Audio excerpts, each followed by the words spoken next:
Recently Germany की विदेश मंत्री G20 देशों के विदेश मंत्रियों की मीटिंग को अटेंड करने के लिए भारत आई थी। मीटिंग अटेंड करके वो जर्मनी तो वापस चले गई, लेकिन उन्होंने अपने पीछे एक कंट्रोवर्सी छोड़ दी। हुआ क्या कि जर्मनी की विदेश मंत्री का प्लेन जब न्यू दिल्ली के एयरपोर्ट के ऊपर पहुंचा और जब वो प्लेन से नीचे उतरी, उस समय उनको रिसीव करने के लिए नीचे कोई भी खड़ा नहीं था। उन्हें काफी दूर तक पैदल चलना पड़ा और फिर वहां जाकर उनके साथ ऑफिशियल्स ने हैंडशेक किया। आमतौर पर क्या होता है कि जब भी कोई बड़े लेवल का फॉरेन लीडर आता है तो उसको रिसीव करने के लिए नीचे पूरा एक प्रोटोकॉल फॉलो किया जाता है। इंडियन गवर्नमेंट अपने रिप्रेजेंटेटिव्स भेजती है। कई बार जब किसी देश के साथ क्लोज रिलेशनशिप होते हैं, किसी दूसरे देश के प्रेसिडेंट का गर्मजोशी के साथ स्वागत करना होता है, तो उस केस में फॉरेन लीडर्स के लिए रेड कारपेट तक बिछाए जाते हैं। कई बार पीएम प्रेसिडेंट्स खुद ही एयरपोर्ट के ऊपर पहुंच जाते हैं और प्रॉपर सेरेमनी के साथ उनका वेलकम किया जाता है। लेकिन जर्मनी की विदेश मंत्री एनालिना बैरबॉक को रिसीव करने के लिए एयरपोर्ट के ऊपर उस समय कोई भी प्रोटोकॉल फॉलो नहीं किया गया और ये वीडियो लगातार वायरल हो रही थी।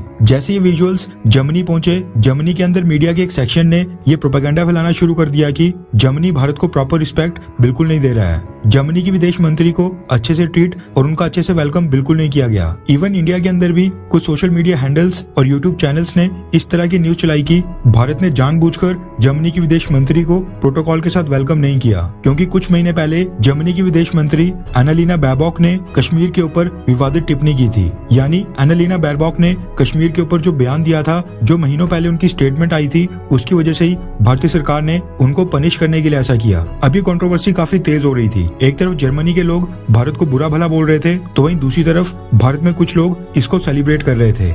मामले ने इतनी ज्यादा तूल पकड़ ली कि जर्मनी के जो भारत में एम्बेसडर हैं, जो जर्मन एनवॉय हैं, उनको खुद ही सामने आना पड़ा और इस इंसिडेंट के बारे में सारी सच्चाई अपने मुंह से बयान करनी पड़ी।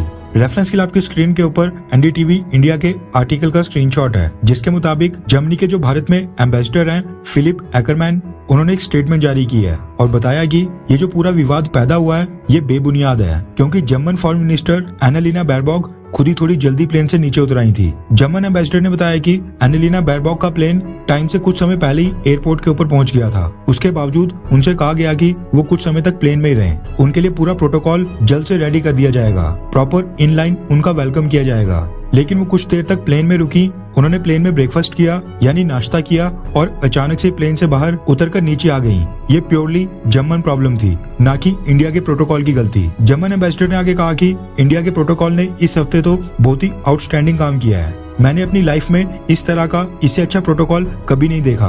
भारत ने फैंटास्टिकली काम किया है। ये मिसहैप जर्मनी की वजह से हुआ, इसमें भारत के प्रोटोकॉल की कोई भी गलती नहीं थी। इसके साथ ही वीडियो में आप खुद भी देख सकते हैं कि जर्मनी के एम्बेसडर वो खुद भी प्लेन के नीचे स्टेज के पास खड़े नहीं थे और वहां तक पहुंचे नहीं थे। न सिर्फ भारत के ऑफिशियल्स, बल्कि जर्मनी के एम्बेसडर और जर्मनी की जो भारत में एम्बेसी है, उसके ऑफिशियल्स भी अभी तक रेडी नहीं थे और जर्मनी की विदेश मंत्री एनालिना बैरबॉक समय से पहले ही प्लेन से नीचे उतर आईं।